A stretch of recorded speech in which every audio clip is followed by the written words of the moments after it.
mean, I think that the Commission has demonstrated that we are prepared to take action if we see a network operator blocking consumers' access to any application. And I similarly think we should have taken important steps to try to make sure that that platform is open to any kind of devices. And I think that what we've tried to achieve is a balance that both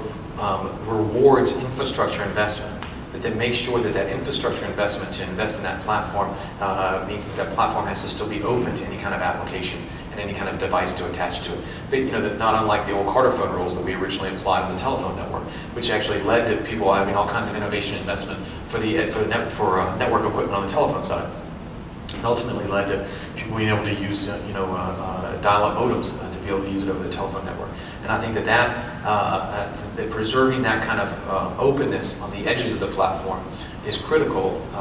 to innovation, but also making sure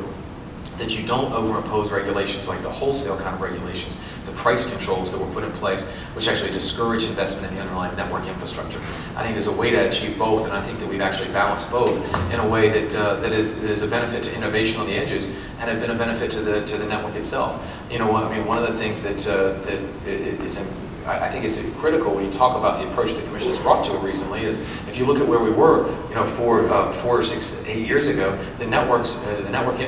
investment is significantly improved over what it was, and in part is because what we were talking about earlier is that the regulations that were in place were actually limiting people's ability to invest.